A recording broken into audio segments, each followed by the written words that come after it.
Dominique, en 2022, il y a eu beaucoup de changements qui sont apparus là concernant le retour au travail. Alors, est-ce que tu peux plutôt nous expliquer un petit peu tous ces changements qui ont été proposés pour les patients?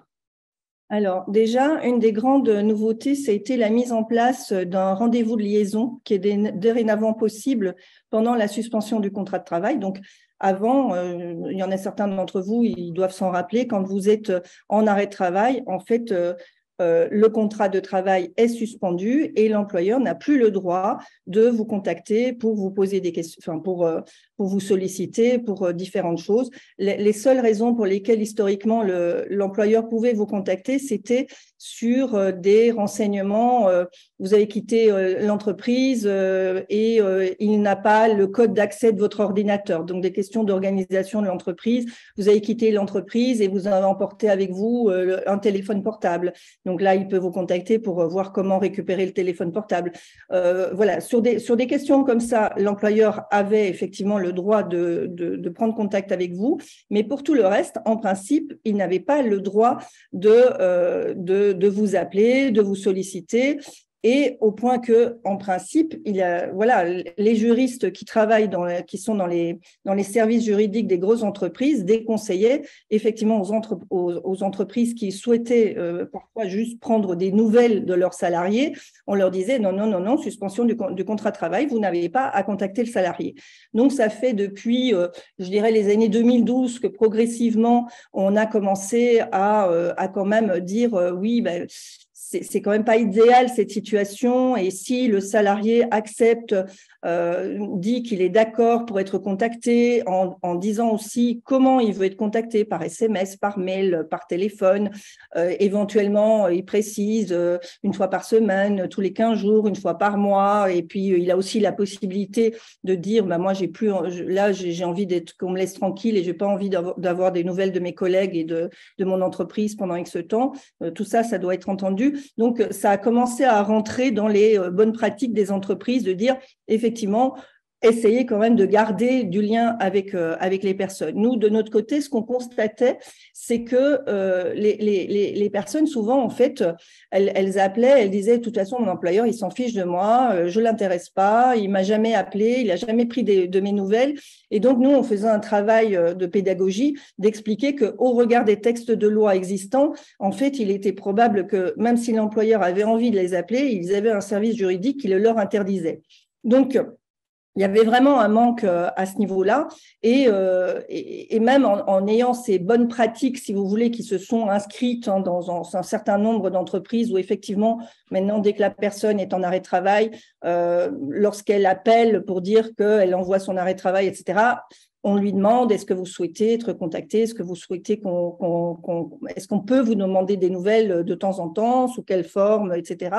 Ou il peut y avoir aussi, pour les entreprises qui ont effectivement des assistantes sociales. Alors, c'est souvent les assistantes sociales qui vont prendre contact avec les personnes pour leur proposer effectivement de pouvoir prendre des nouvelles de temps en temps et de faire le relais et de voir si elles veulent quand même être contactées par quelqu'un.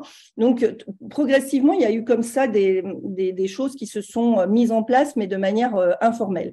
Donc là, la création du rendez-vous de liaison, c'est un rendez-vous qui permet d'anticiper le retour au travail, d'avoir des informations quant à ce qui se passe dans l'entreprise, de voir est-ce que je vais pouvoir reprendre mon poste ou pas, sous quelles conditions, avec quels aménagements, d'évoquer le temps partiel thérapeutique, d'évoquer les aménagements nécessaires du poste, en anticipant la reprise. Et donc, ce rendez-vous liaison, il peut être demandé à la fois par l'employeur, mais il peut aussi être demandé par le salarié. Et là-dedans, alors on a peu de recul puisque c'est quelque chose qui a été mis en place en 2022, de mémoire c'était au mois d'avril. Donc on a effectivement peu de recul sur l'utilisation dans les faits de ce rendez-vous de liaison, mais nous, de ce qu'on constate en tout cas sur la ligne téléphonique, c'est plutôt les salariés qui vont solliciter ce rendez-vous de liaison que l'employeur. Alors, juste une petite question, Dominique. Comment on sollicite ce rendez-vous avec son employeur? De manière, on lui envoie un mail. La plupart du temps, les personnes mail à l'employeur et sollicite, ça peut être un courrier, c'est assez, voilà, c'est pas, c'est pas, Il n'y a pas besoin que ce soit en lettres recommandées. Ça peut se faire d'une manière très simple. Ça se fait d'une manière très simple. Après, c'est vrai que le texte de loi prévoit que lorsque on demande une visite un rendez-vous de liaison, déjà, ce n'est pas un rendez-vous médical, c'est pas une visite médicale, c'est vraiment une rencontre avec l'employeur. Mais en principe, quand l'employeur reçoit cette demande, il doit en informer le service de santé au travail qui peut être présent lors de ce rendez-vous pour également expliquer la visite de pré-reprise, la visite de reprise, etc., le temps partiel thérapeutique, déjà avoir… Oui, d'accord, parce que pour bien comprendre ce que tu es en train d'expliquer, c'est un rendez-vous de liaison qu'on peut faire à n'importe quel moment dans le parcours et que ça vient s'ajouter à ce que tu vas peut-être nous expliquer, qui est l'accès à la visite de pré-reprise. Tout à fait. C'est, si tu veux, la visite de pré-reprise, c'est une visite médicale avec le médecin du travail. Mais comme ce que je vous ai fait sentir, c'est qu'il y avait aussi un besoin d'avoir un temps d'échange avec l'employeur qui soit protégé, puisque jusque-là, en fait, il y avait de temps en temps, il y avait des employeurs qui effectivement proposaient une rencontre avant la reprise du travail, mais avec, voilà, c'était pas prévu dans les textes. Donc, avec toujours l'employeur qui avait peur, s'il propose ça, s'il y a un contrôle de la sécurité sociale, est-ce qu'il ne va pas se faire taper sur les doigts? Est-ce que la personne ne va pas risquer de perdre ses indemnités journalières parce qu'on suspecte que c'est un temps de travail et pas, voilà, comme c'était pas encadré. Donc là, le rendez-vous de liaison, c'est vraiment un temps qui permet aux salariés de solliciter son employeur pour évoquer son retour, sa reprise du travail et sous quelles conditions cette reprise va se faire. Et donc, dans les textes, effectivement, on a prévu que le service de santé au travail soit informé de ce rendez-vous de liaison et puisse être présent lors de ce rendez-vous de liaison. Moi, pour avoir échangé avec plusieurs médecins du travail, ils me disent que dans les faits, dans la pratique, ça va être un peu plus compliqué parce que certains d'entre vous doivent le savoir. Aujourd'hui, il y a une véritable pénurie de médecins du travail, une surcharge aussi au niveau de leur charge de travail. Donc, moi, ils m'ont dit, ils doutent qu'ils arriveront effectivement à être présents sur tous les rendez-vous de liaison qui seront demandés par les salariés. Mais c'est vraiment, c'est un temps privilégié. Alors, ils n'ont pas spécifié. Moi, je pense que si on a besoin de 2, 3 rendez-vous de liaison, c'est tout à fait possible. On parle d'un rendez-vous de liaison à l'heure actuelle, mais je pense que si quelqu'un… Oui, très bien, on peut avoir plusieurs. Parce que c'est assez logique, c'est comme la visite de pré-reprise, parce que vous avez quelqu'un qui pense qu'il va pouvoir reprendre le travail, et puis il se fait qu'il y a un problème de santé. Et donc, finalement, il y a un décalage. On pense pouvoir reprendre au mois de juin. On est au mois de mai, là. On pense pouvoir reprendre au mois de juin. On organise son rendez-vous, là, courant du mois de mai. Et puis, finalement, il y a une mauvaise nouvelle ou il y a un problème quelconque qui fait on n'a pas récupéré suffisamment. On va prolonger l'arrêt de travail. Eh bien, on pourra effectivement reprogrammer un autre rendez-vous de liaison dans ce cas-là. Donc, ce qui a changé aussi, là, c'était dans la visite de pré-reprise, hein, c'était le temps où on pouvait, qui a été diminué à 30 jours.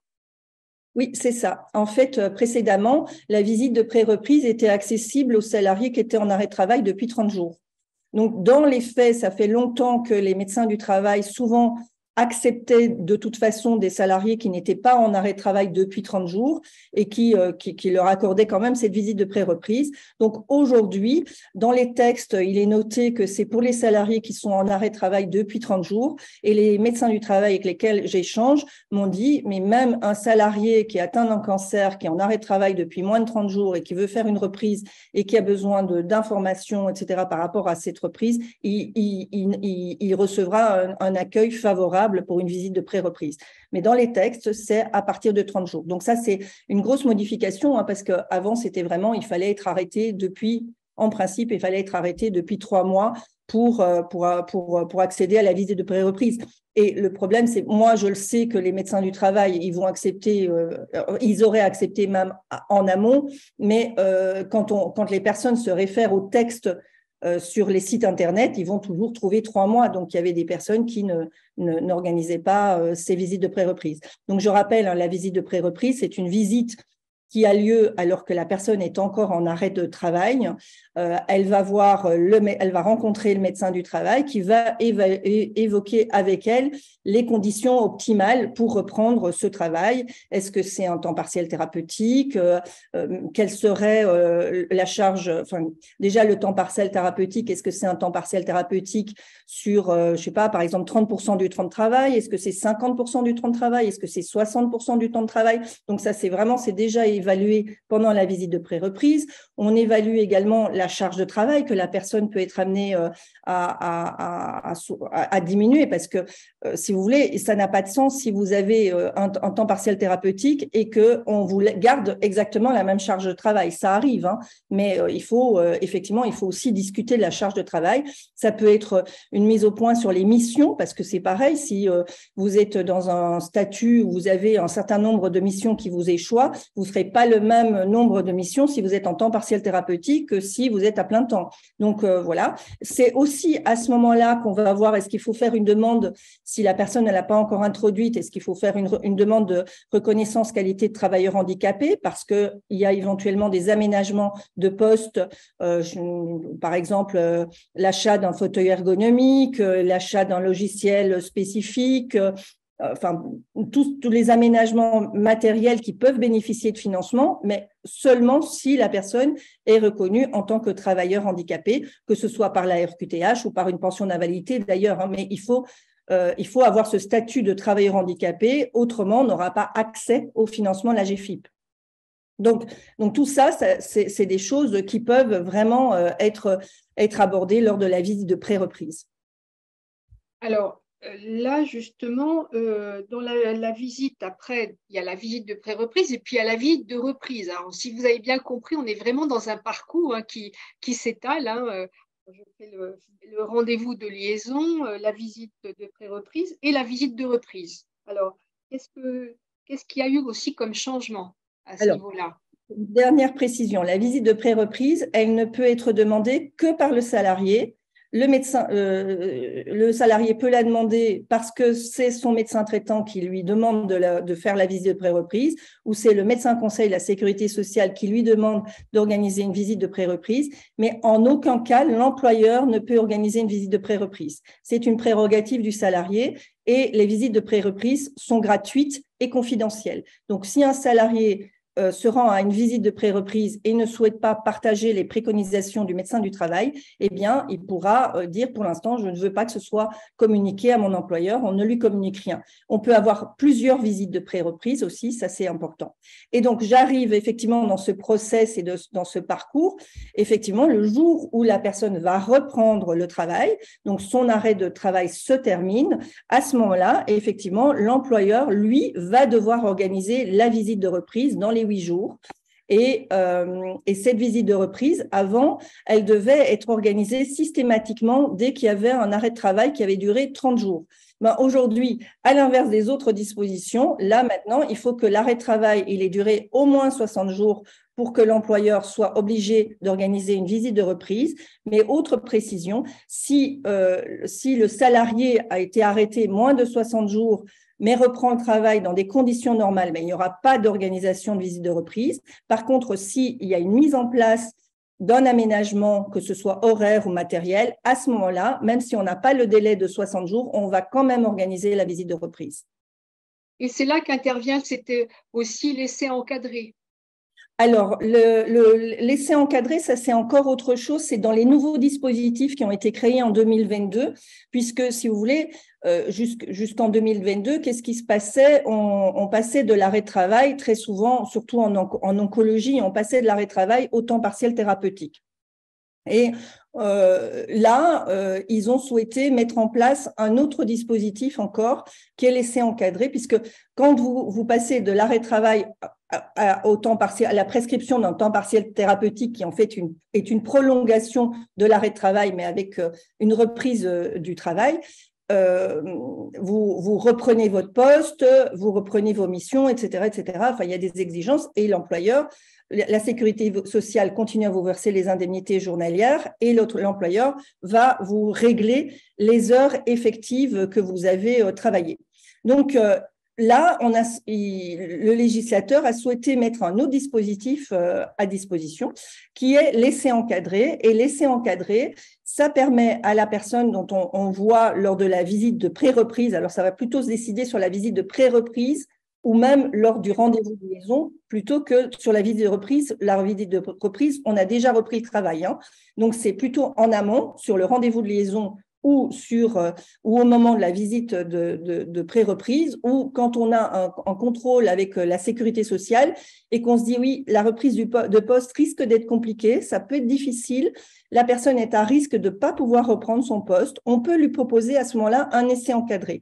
L'essai encadré, c'est 14 jours qui peuvent être renouvelés une fois, donc c'est un maximum de 28 jours. Ils sont fractionnables, hein, ce n'est pas nécessairement 14 jours d'affilée ou 28 jours d'affilée. Ils peuvent être fractionnés au regard de l'état de santé de la personne et des capacités de réponse de l'entreprise aussi. Hein. C'est essai encadré puisqu'il faut un tuteur. Enfin bref, il faut quand même un petit peu d'organisation autour de ça. Et ça va permettre à la personne de voir si son poste de travail est encore compatible avec son état de santé. Et là, il n'est pas rémunéré par l'employeur. Il est rémunéré exclusivement par la sécurité sociale, par les indemnités journalières de la sécurité sociale. Donc, c'est pour ça que pour moi, ça prend vraiment place. On se dit, je reprendrai bien en temps partiel thérapeutique, mais je ne suis pas tout à fait sûre d'être en capacité de reprendre en temps partiel thérapeutique. Je ne suis pas tout à fait certaine de pouvoir reprendre mon poste, ou je suis certain de ne pas pouvoir reprendre mon poste, mais j'aimerais tester un autre type de poste. À ce moment-là, on peut mettre en place cet essai encadré. Et donc, ça se fait effectivement en collaboration avec la sécurité sociale, avec la médecine du travail et avec l'employeur. On peut faire cet essai encadré dans son entreprise, mais on peut aussi le faire dans une autre entreprise. Alors, ça veut dire que là aussi, c'est la personne qui fait la demande. C'est oui. Elle qui va émettre et elle va s'adresser à qui directement à ce moment-là? Ce n'est pas son employeur, elle va voir ça avec l'assurance maladie. Oui, alors c'est soit, si tu veux, c'est l'assurance, c'est le médecin conseil, la sécurité sociale qui identifie qu'il va y avoir des difficultés sur la reprise du poste, qui propose un essai encadré, ou c'est le médecin du travail lors de la visite de pré-reprise qui se rend compte que ça va être compliqué et qui à ce moment-là propose l'essai encadré. Une personne pourrait le solliciter, mais le meilleur endroit pour le solliciter, c'est le médecin du travail. C'est de solliciter une visite de pré-reprise et aborder la question d'un essai encadré avec le médecin du travail. Et ça marche qu'on soit dans le privé ou dans le public? Non, qu'on soit salarié du privé. C'est dans le privé actuellement. C'est que dans le privé. Il y avait une question sur est-ce que le rendez-vous de liaison existe également dans le cadre de la fonction publique? Pour l'instant, c'est prévu dans le privé. Mais on a bien vu qu'il y a des effets de contamination et puis il y a des effets petit à petit. Une contamination positive, là, alors on va dire. C'est simplement, il y a des dispositifs qui existent par exemple, la visite de pré-reprise n'existe pas dans la fonction publique. Mais les médecins du travail ou les médecins de prévention dans la fonction publique, ils en ont entendu parler de la visite de pré-reprise. Et donc, finalement, c'est ce que j'appelle la contamination. Ils se rendent compte que c'est quelque chose qui est favorable aux fonctionnaires aussi. Et donc, vous avez aujourd'hui des médecins de prévention ou du travail qui, lorsqu'ils ont une demande de visite de pré-reprise, ils l'accordent. Mais ce n'est pas prévu encore dans les textes. Mais sûrement, moi, je pense que d'ici quelques années, les textes suivront dans la fonction publique. Très bien. Et il y avait une autre question. Tout à l'heure, tu parlais des moyens de communication pendant un arrêt de travail. Et il y a une question par rapport au courrier postal avec accusé de réception. Est-ce que c'est possible d'envoyer un courrier comme cela à un salarié qui est en arrêt de travail? Oui, il faudrait savoir oui, on peut envoyer un courrier à un salarié. Tout dépend de ce qu'il y a dans le courrier, en fait. Voilà, je ne sais pas quel est le contenu du courrier, mais par exemple, parce que tout le monde pense par exemple que l'arrêt de travail est protecteur du licenciement. Alors oui, l'arrêt de travail est protecteur du licenciement discriminatoire, donc d'un licenciement en lien avec l'état de santé.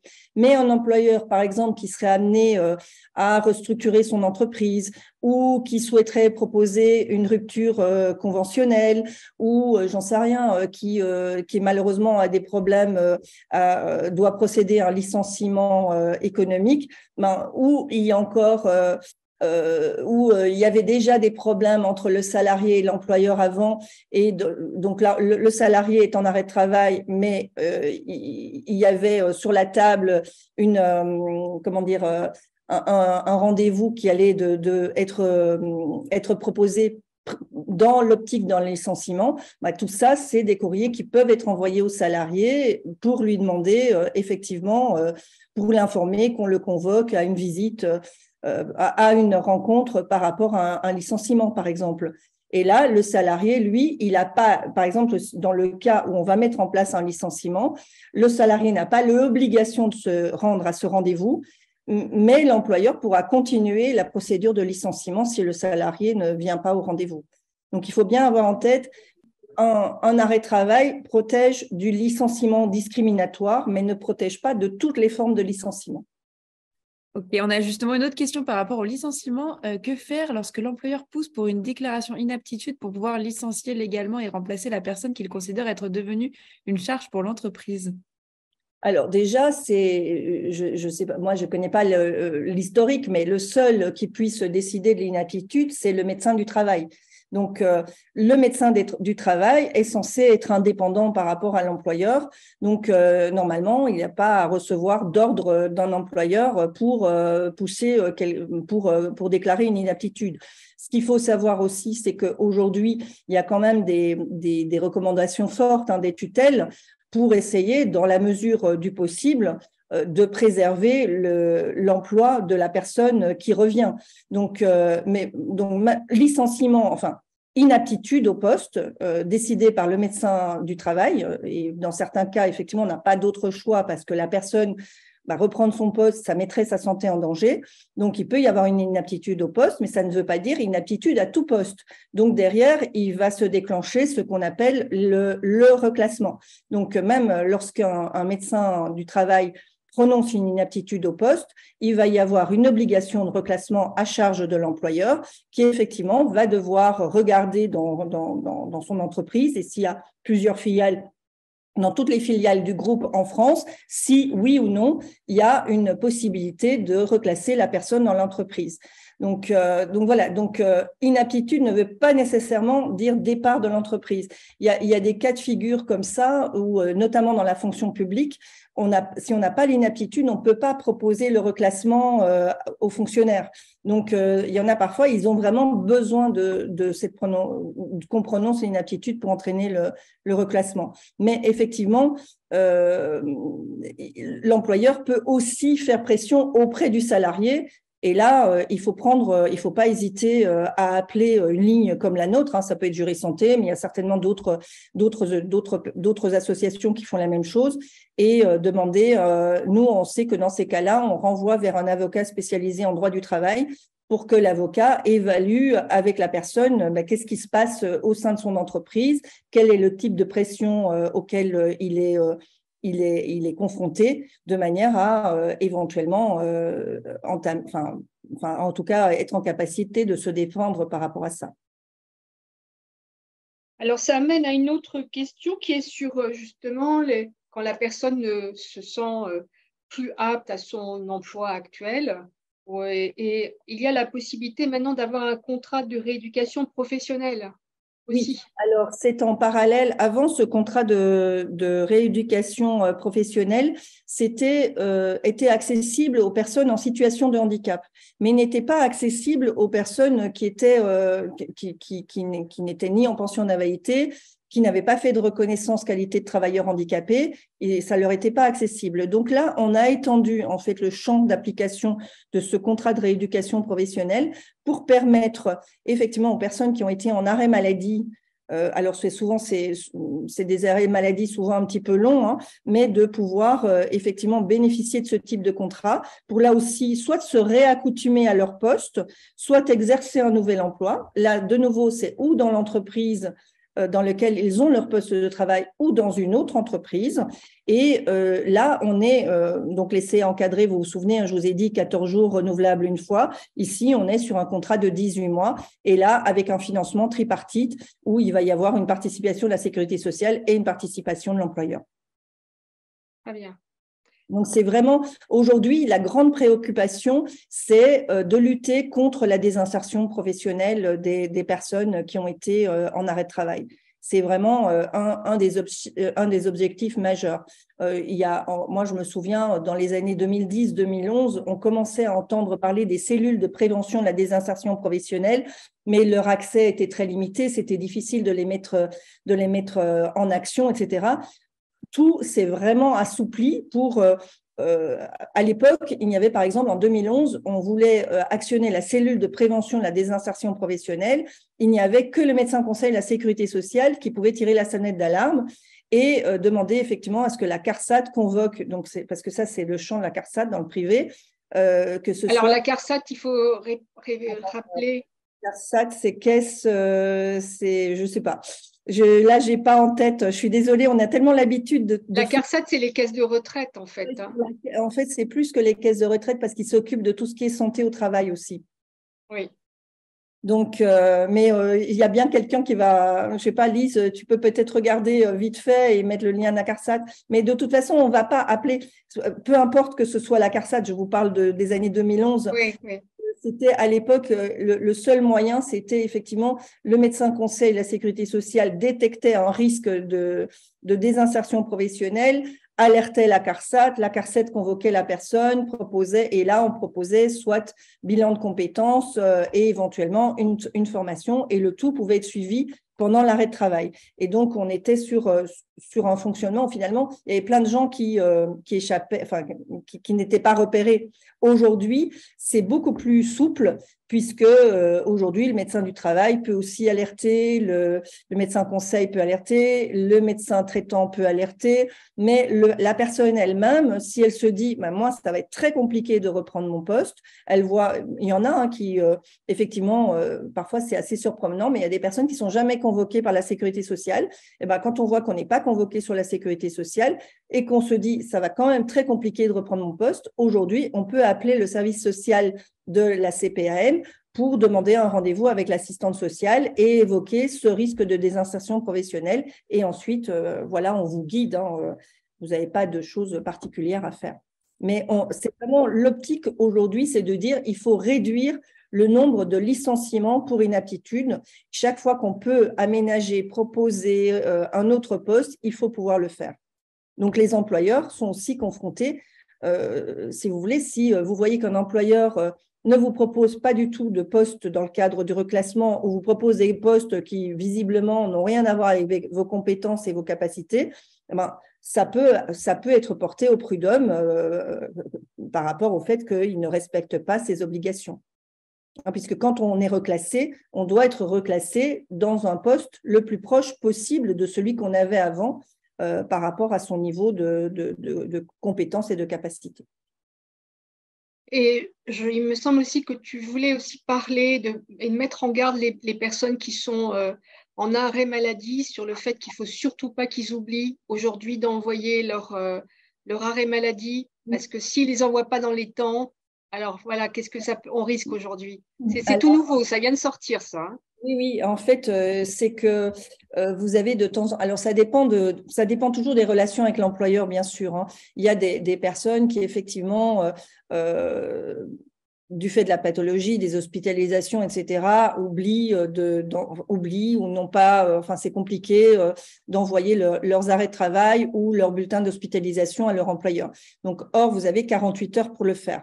Au-delà des 48 heures, ben, l'employeur, si vous ne lui avez pas donné de nouvelles, il peut se poser la question, est-ce que vous avez abandonné votre poste ou pas? Ensuite, il y a quand même une procédure à suivre. Hein, il doit vous mettre en demeure de reprendre votre poste. Mais pour certaines personnes, c'est arrivé que si vous êtes hospitalisé et si vous n'avez personne qui va chez vous récupérer votre courrier, vous pouvez ne pas avoir ce courrier de l'employeur qui vous met en demeure de lui fournir une explication quant au fait que vous n'êtes pas à votre poste.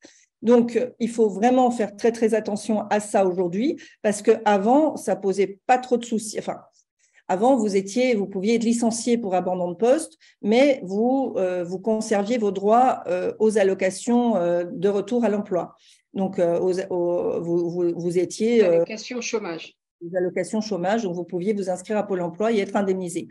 aujourd'hui, le décret est sorti là, au début du mois d'avril, dorénavant, toute personne qui est en abandon de poste n'aura plus accès, qui est licenciée pour abandon de poste, n'aura plus accès aux indemnisations de Pôle emploi. Donc, n'aura plus accès à l'allocation de retour à l'emploi. Donc, il y a vraiment un point d'attention parce que, en règle générale, alors honnêtement, en règle générale, quand les personnes s'entendent bien avec leur employeur, il n'y a pas de souci parce qu'en fait, il y a des échanges téléphoniques qui se font. On explique que je suis à l'hôpital, voilà, je vais avoir du retard pour vous envoyer le document. Ça ne pose pas de problème. Mais quand on a des situations qui sont déjà tendues, ne pas envoyer son arrêt de travail dans les temps, ne pas envoyer ses bulletins d'hospitalisation, ne pas répondre à une lettre que vous avez d'ailleurs éventuellement pas reçue, eh bien, ça peut conduire effectivement à un licenciement pour abandon de poste.